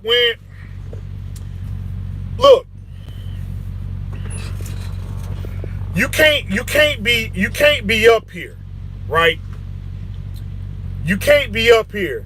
I mean, you can say whatever you want to. You can. You can say whatever you want to and stuff. And people gonna check it out. And people gonna check it out and stuff. And so if you fake, then that's cool. You can say whatever you want to if you fake. But when you real, when you keeping it real, what some people need to do is keep it real quiet. Certain stuff you don't talk about up here. It's certain stuff you don't talk about up here, because when you start doing it, then they start connecting the dots and stuff. When you start talking about money, you can talk about money. Just make sure that your business is where it's supposed to be. So when people start checking you out, okay, all right, well, you ain't got nothing to hide. But you can't be sitting over here riding in an Audi A8. You can't be riding in an Audi A8 talking about that you making 7 figures. Talking about you making 7 figures and stuff, right? And then, your paperwork and everything ain't straight. That's what I'm saying. I'm like, it's a dead giveaway. You in an Audi A8, all right. You look at the value of them cars. I mean, even if you get one on the low end, right? Even if you get one on the low end and stuff, you still doing good. But you can't be rolling around and stuff like that, saying that you got 7 figures, living in a certain spot, and then when they checking you out, right? A lot of the stuff that you post, you in certain spots. And I'm not saying there's nothing wrong with that. Yeah, take care of yourself, have a good time, right? Have a good time. But when you start posting stuff, just make sure that your stuff is straight, because they gonna question you, man. Especially, we act like we ain't got no haters out here.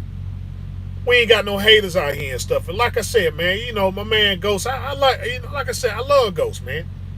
I love Ghost content. But he got to understand is that, when you post up, it's going to be a certain degree of hate that comes behind it. They looking at your thumbnail and stuff. You down there in Cancun chilling. And stuff like that. They see you in restaurants and stuff. You out there chilling with your lady and stuff, having a good time. You ain't stressed. You ain't worried about nothing. And then, you putting up a video and stuff just talking about game, right? But, folk looking around you and everything. And then, folk looking around and stuff. Okay, well, how did he get that? Trying to connect the dots and stuff like that. Like, and if your stuff ain't straight, then people gonna start knocking at, FBI, open up.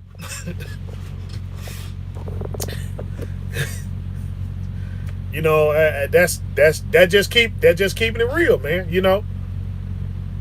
That just keeping it real and stuff. That's why I say, we act like this stuff don't happen. Like I said, I do my videos and stuff like that. I mean, hey, I keep it on trucking as much as possible. That way, that keeps the trolls and stuff down. We don't have no trolls and stuff over here on the channel. Then when they show up, we can just easily take care of them. Because ain't nobody interested in information. But at the same time, we ain't over here gossiping. Like a bunch of daggone cackling hens. We talking about business. We chopping up business. So, and that's all it is over here in this channel. Chopping up business. Okay, well, if you ain't in a business mindset, this ain't gonna be the place for you. Because if I don't get rid of you, then my moderator's gonna do it for you. But see, when you entertain certain stuff, we only, I mean, the year's almost over and stuff, man. I only had one troll. I had one troll and stuff, and you see what happened to him and everything and stuff. I mean, there it is. And I tried to help the brother. I ain't sit there and I didn't go in on him. And stuff, man, like people wanted me to go in on him. That's why that video still to this day got the most views on it. Oh man. He talking about that dude and stuff like that. I wonder what I guess he gonna they gonna fight and all that other stuff. No, I'm just turning you on the game. Like, oh man, shoot, he ain't talking. Man, he just talking that business stuff. He talking that business stuff and everything. You know, just hey man, be a man of business. Be a man of business and stuff, man. I ain't got time. You know, I ain't got time to be going over here certain place, hunting folk down and stuff, wanting to fight and all the other crap there. No, dude. Hey, that ain't the business. You know, so I just had that one encounter and that was it. And I ain't had another troll since. Cause the only work they gonna get over here and stuff, man. Look, you trying to build up a business, you trying to get your truck, you trying to get your license, you trying to get your stuff squared away with your your trucking career. Okay. Other than that and stuff, man, you got to go. You know, how do you feel? How do you feel about this person? How you feel about that person, man? Okay, I'll speak only from a business aspect, and that's it. But you know, just trying to tear a person down every single day and stuff, man. Man, shoot, you know. Man, he over there up and down the strip and stuff like that. And he doing what stuff that you supposed to be doing by working, taking care of yourself and stuff. Like, okay, you ain't supposed to go on vacation.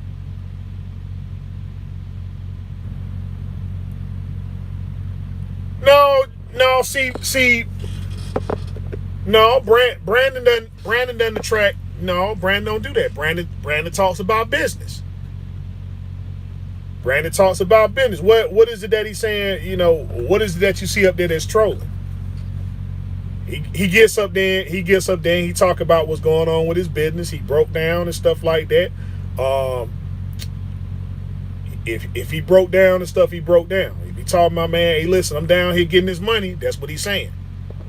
See, trolling this stuff is like, you know, it is that nonsense stuff. He talking about.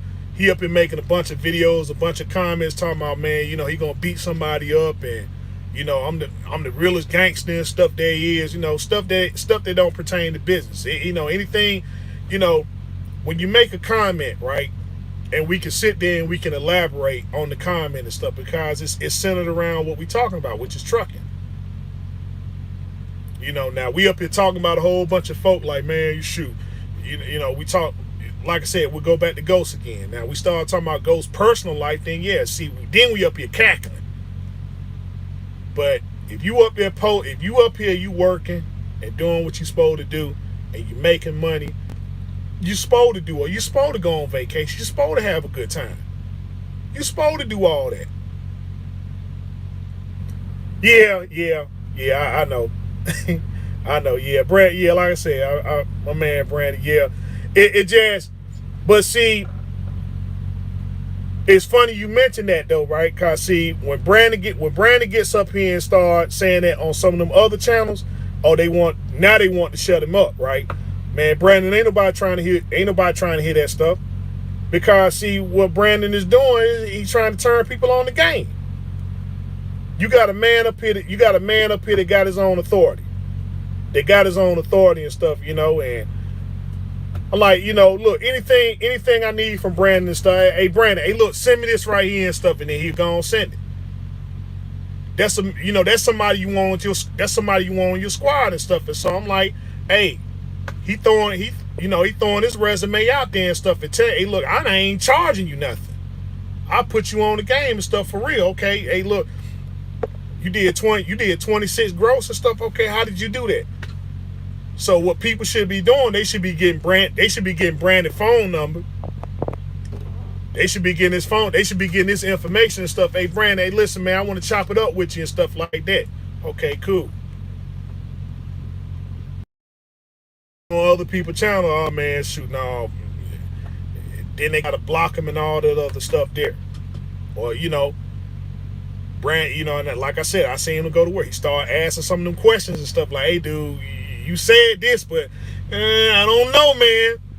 I don't know. How did you, if you said you did this, how did you pull it off? And then next thing you know, now, Brandon, you just trolling that and stuff. And he just answered the question. He just asked the question. You said you did it. How did you do it? Inquiring minds want to know.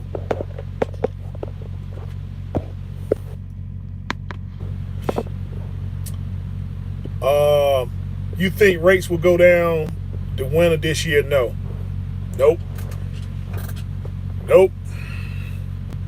Because you got a labor shortage. You got a labor shortage. You got the holidays and stuff that's coming up now and stuff, right? So all right, the gas prices done the gas price done went up there, and they ain't got no signs of going down. So I think we're gonna be right back and stuff like we was back in 2008, paying a little $4 a gallon, stuff like that. So, but no, as far as the rates falling and stuff, I don't see that falling this winter. In fact, to be honest with you, we're gonna be pretty busy and stuff, even through the so-called slow season. Cause, nobody's going, people are putting orders and stuff in, and they don't have enough staff. They don't have enough staff to cover the workload and stuff. I mean, that's that. People still not going to work. They not going back and stuff, man. And I don't halfway fault them. And then you also got the mandates and stuff like that. And you know what mandates I'm talking about. So please don't sit there and we know what the mandates and stuff is, but I mean, a lot of people are dealing with that. They taking their stance and stuff. Like I said, I mean, all these things and stuff come into play, and all these things come into play and stuff. And so,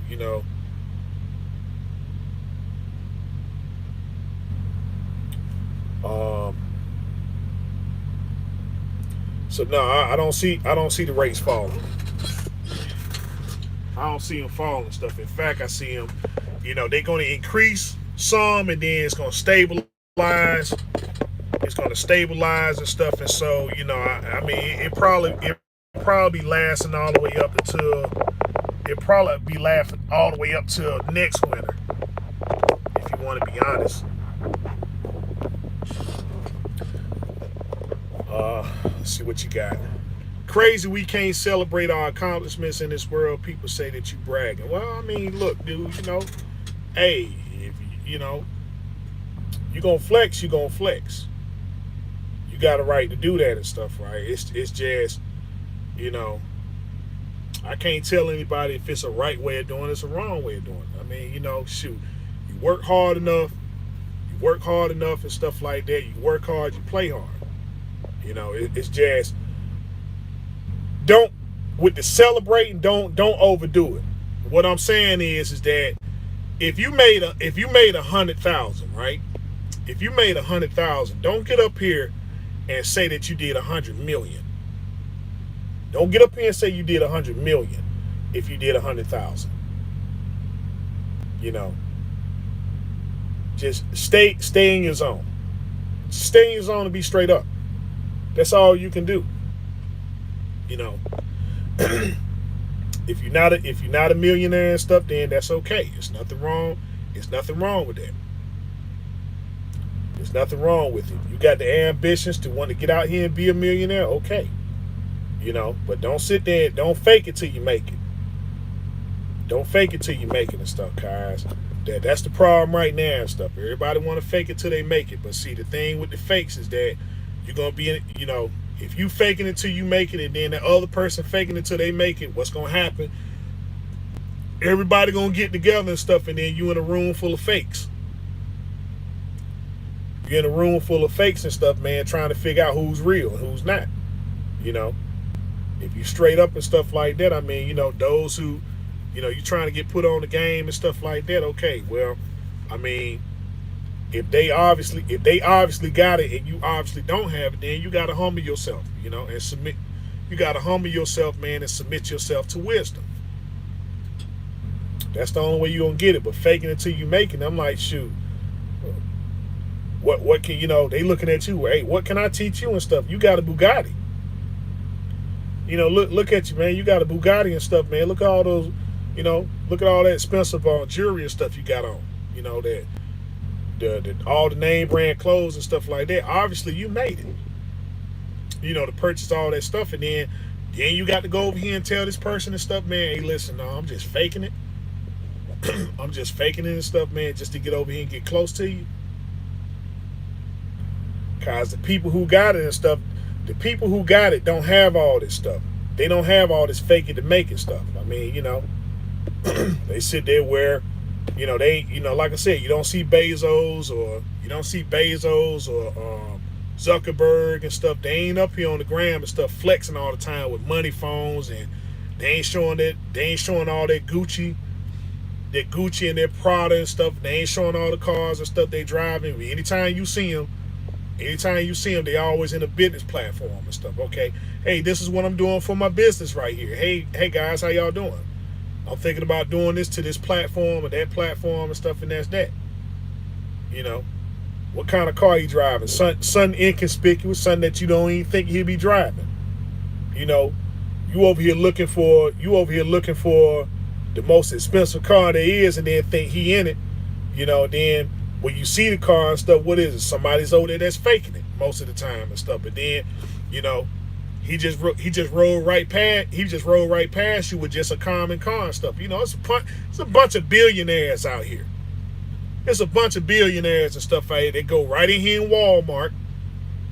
And stuff, man, and buy their clothes and their shoes and all the other stuff, and you don't know anything of who they are. They jump in their car and stuff, man, and then they go to their safe place, but that's because they know you ain't looking for stuff like that. You looking for all the expensive stuff. And the reality is that's where all the fakes and stuff at. Like, man, if you got an affinity for cars and stuff, that's cool. If you got an affinity for cars and stuff, but then you just got the car and stuff to try to impress people, hey, we started talking about the schematics of the car and stuff, what makes the car and stuff, what type of motor stuff it has, those sort of things. Then you can't explain it. Oh well, I just got this car here and stuff because I just want to look like I got it. Keep the car for a little while and stuff, then they get rid of it and go get something else. See, that's the facade they got to keep up. And see, it's got to be a very strenuous life and stuff. You see, they lead to depression and stuff. They go over here and they take all these drugs and all this crap here, they all drunk out of their mind and all whacked out of their mind and stuff like that because, it's like, I got to be on the next greatest thing and stuff, right, in order to keep fooling people.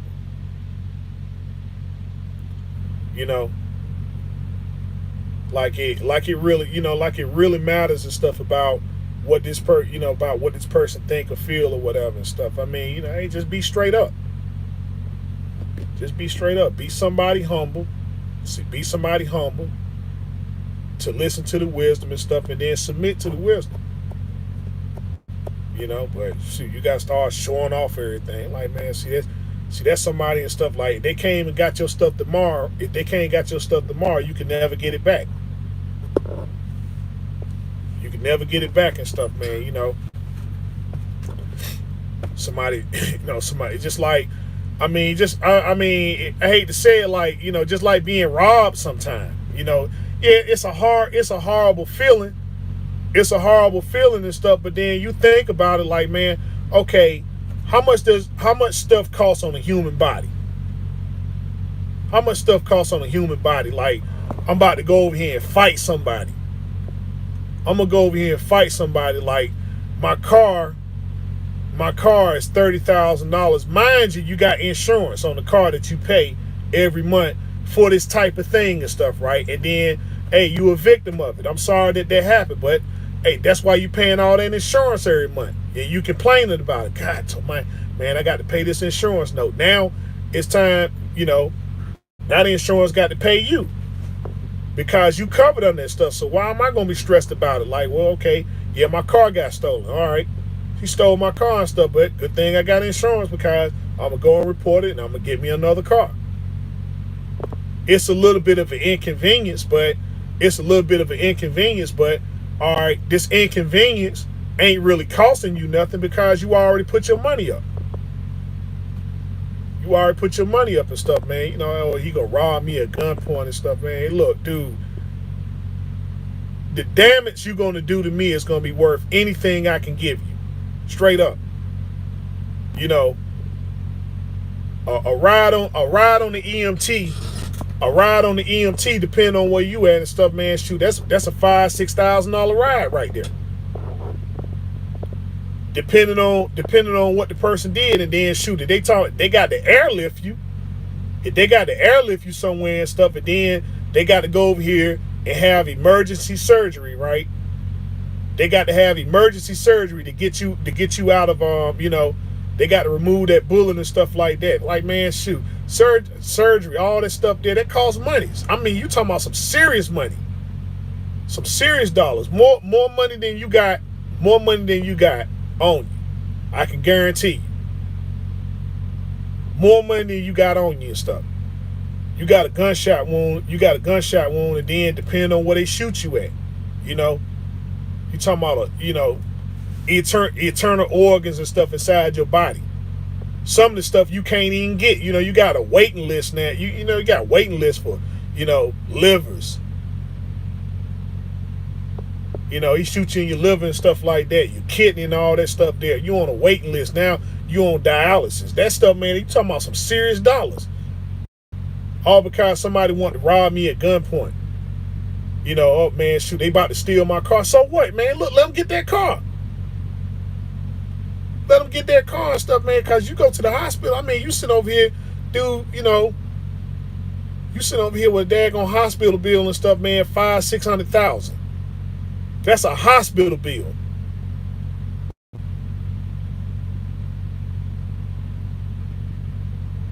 Yeah. They gotta get their money. They gotta get their money and stuff, man. Them EMTs and stuff, they ain't no joke. Well, that's why, when anytime you call any of them out there and stuff, you notice they all show up, right? They all showing up and stuff because, hey, it's gonna be a bill. It's gonna be a bill and stuff. I'm like, man, shoot. Look,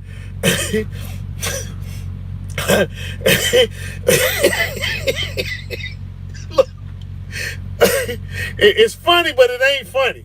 But look, man, I mean, heck, I got a what the heck happened to me? I got food poisoning, right? I got food poisoning and everything, and I couldn't shake it worth nothing. So, shoot, I called 911. I'm like, man, I told him, look, I need the paramedics, man. First people showed up was the police. They were the first people that showed up. Then the fire department showed up. I'm like, man, where's the EMT? I need to go to the hospital. You know what I'm saying? Everybody showing up except the people I need.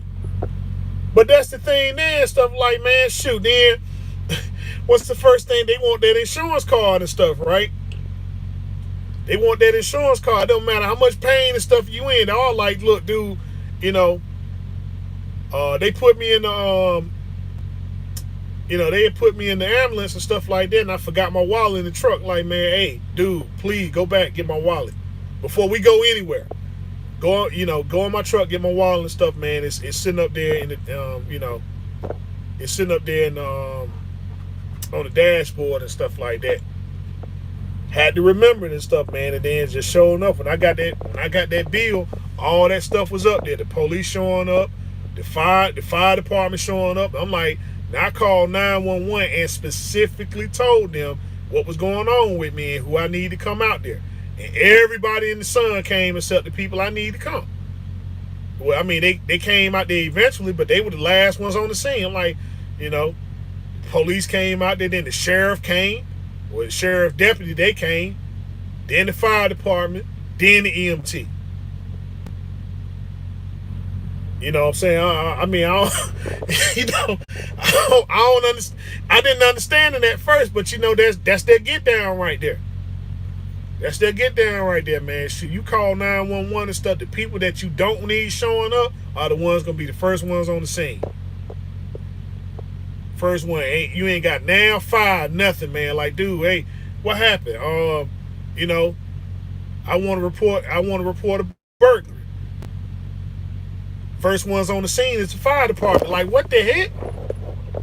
But yeah, just getting back to that stuff, man. I mean, heck, nobody wants to get robbed and stuff like that. That's why I say some of this stuff, this whole fighting thing. That's why I don't really, you know, I will fight, but I will fight, but I'm looking at it from a business aspect. If I can avoid fighting and stuff, that's what I'm gonna do. Cause it costs too much money. I'm gonna fight you over a disagreement, and then I hit you in the right spot and everything and stuff, and then send you into a coma. You go to the hospital and everything, and they start hooking up all that stuff to you. So not only am I in jail and stuff, but I'm liable for all the stuff that happened to you. And you got this great big old bill because of somebody ran their mouth. Somebody ran their mouth to you and stuff, and then, you got a hospital bill for $200,000-$300,000. And you ain't got no house yet. You ain't got no house yet and stuff, and then somebody suing you, to pay their medical expenses and stuff. And then, we talk about this stuff all the time, man. I'm such a bad dude. I'm such a bad dude and stuff. And then, oh man, he just a punk. He just a punk. And I taught him and stuff. I'm like, it ain't like the boxing thing.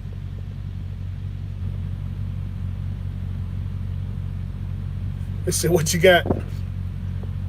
I book an Uber or Lyft if I need to go to the hospital, if I have another wreck, if I can. Yeah, I mean, dude,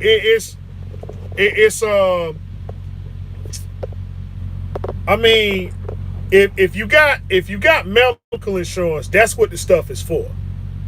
If you got medical insurance, that's what the stuff is for and stuff, right? Because, it covers all that. If you get medical insurance, hey, look, all right, if I gotta be airlifted, if the paramedics and stuff come out, am I gonna be covered on all this stuff here and everything? And so, like, hey, you get that type of coverage, then you ain't got to worry about it. Cause, I mean, when stuff like that happen, right? When stuff like that happen, I mean, you might be in a situation where you just can't do that. I mean, we like to be in the best of situations, whatever stuff happen, but I mean that's not a reality, That's not a reality. That's why they call it accidents and stuff, man. Cause when they happen, you might be incapacitated. You might be incapacitated and stuff, and so you can't make that decision. So somebody got to make that decision for you. But anything that I can avoid that's going to lead to some kind of bodily harm and stuff, that's what I do. Because I mean, it's all a business at the end of the day, and I ain't got time to be sitting there paying for other people's stuff. And I know it's stuff I want to do. Talking about, man, I'm a fight somebody. Yeah, if I'm gonna fight somebody, this is how I'm gonna fight somebody. We gonna set something up in a ring. We gonna get us a ring. People want to see a fight and stuff like that. Okay, yeah. You want to see me fight this person? Okay, put your money up. I'll entertain you that way. But, trying to say I'm the biggest and the baddest and all the other crap there, like, man, dude, I ain't got nothing to prove behind that. I want to make some money. Because, whether I win or lose, right, I'm still gonna be taken care of. Whether I win or lose and stuff, I'm still gonna be taken care of and stuff, All right, all this stuff is straight, everything all good. Yeah, okay, now we'll fight. Because, if I knock you out or you knock me out and stuff, then, the medical bills and all this other stuff is taken care of. But, you don't think that far ahead. Like, well, shoot, he was talking junk to me and everything and stuff. Okay, all right, cool. Now you got all these charges and stuff like that. Attempted murder charge and all that crap. And for what? Some nonsense. Everything always costs money. Shoot, you talking about, a murder charge or something like that. Those district attorneys and stuff, they ain't playing around with people. Those district attorneys and stuff, they ain't playing around with folk and stuff, man. When they charge you and stuff, that's what they intend to do. They charge you stuff, man, you in some serious trouble. They ain't talking about, okay, just giving you a slap on the wrist and stuff and then you going home. They gonna hit you with that. They gonna hit you with some serious stuff, and then now you got to plea out, and now you sitting in prison. Now you sitting in prison and stuff like that, man. Ain't nowhere to be. Jail and all that other stuff there, man. Shoot, like I said, I worked in prison for 2 years. I'm like, shoot, I don't see nothing fascinating about prison. That's why I don't understand why people want it. They do stuff and then they go right back. I'm like, dude, what? No, they ain't it. That's not it. I'm like, for anybody to sit there and say, well, because you went to prison and stuff like that make you hard and stuff like, no, dude, that don't make you hard. Like I said, I worked in prison. I worked in prison and stuff, man. I see to get down in prison. There ain't nothing in there hard about it.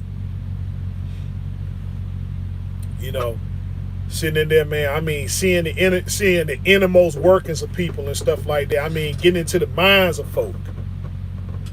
Get into the minds of folk like that. Oh man, shoot, it's supposed to be some kind of hardened criminal. Shoot. Let's see. Rooster, I've been noticing my voltage on my truck has been fluctuating in between 13.8 up to 14.2. Is my alternator trying to go out? No, you got either you got a bad connection. You got a bad connect. If it's going up and stuff from 13, if it's going up from 13.8 to 14.2, you got something. You got a ground or something, man. Something is arcing somewhere where it ain't supposed to be. It's you got some kind of loose wire and stuff, man, and it's grounding out somewhere else except where it's supposed to be, guys. If your alternator's going out, then your voltage will go down and then go back up.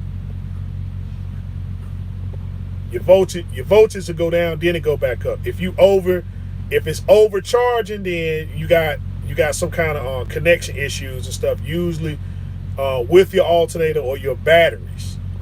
And being that we in the season and stuff of winter, we get in the winter season and stuff like that. That's something that guys need to be paying attention to and stuff. Your batteries, guys. It usually stay right there at 14.0. Well, yeah, then you got some kind of bad connection because it needs to stay around 13.8. I mean, okay, if it maintains at 14, okay, but it can't go no higher than 14. If it maintains at 14, then you good. But if it goes past 14, and stuff, then you got some kind of connection issue. It's not your alternator, but it's maybe the wire and stuff that goes to your alternator. I would check my wires, check my connections around my alternator and around my batteries. But that's usually the culprit right there and stuff. If it's overcharging. If your alternator's going out, then it's undercharging. The volts will drop and then they'll rise up and stuff like that. And that's because, the alternator stuff is burning itself out. And then once it burns out, then the only thing you got left now is just the power from the batteries. So, yeah, that's the issue and stuff there. But,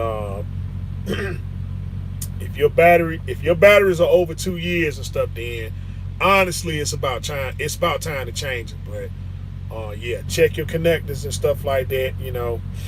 If you smell that if it smell like rotten eggs and stuff around your batteries and stuff, telltale sign there. Another way and stuff, check your battery connections. Check your battery connections, especially your positive, and make sure that they ain't hot.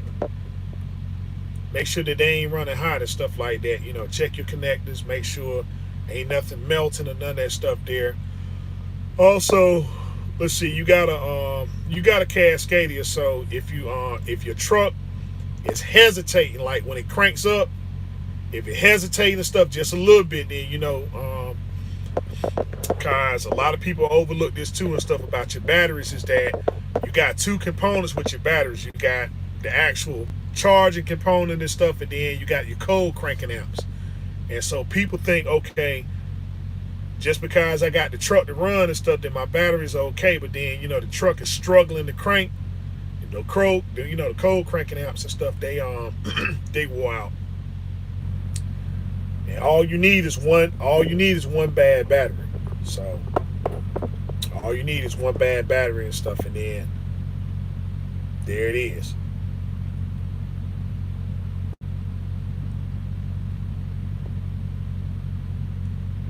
That's what I got. Ooh, hour 20 minutes. Ooh, God, man. Let's see. All right, hey, listen. So I don't think now it's gonna be one of those weekends and stuff like that. So I'll try to go live again one more time before I head down to Florida and stuff. So I don't think I'm doing another live this weekend and stuff. If I can, I will, but more than likely it probably won't happen because I got this load here and then I got that other one and stuff. I got this other one I gotta do Sunday and stuff like that. So, and it all looked like it's gonna be night driving. So, but that concludes tonight's rendition of Q&A. I hope that I answered most of your questions and stuff. If you do have any more questions, feel free to hit me up. My personal information is on my YouTube page and stuff. Make sure that if you reach out to me, text me first. Let me know what the subject matter is about, and that way I can hit you back, let you know what get familiar with the subject matter and stuff like that. Let you know when me and you can talk and we can go into constructive dialogue. Also, guys, follow me on Instagram, which is Rhode Island Red Rooster 22. Rhode Island Red Rooster 22 on Instagram. I'm always posting up things about my 2013 Freightliner Cascadia. And with that being said, I am the one, the only, that beautiful Rhode Island Red Rooster, telling you as always, continue to do your own research, fact finding studies, harness your skills every day. Until next time we talk, next time we meet, be safe, be easy, peace out. That's right, secure the bag. Get the bag. Secure the bag. All right, guys.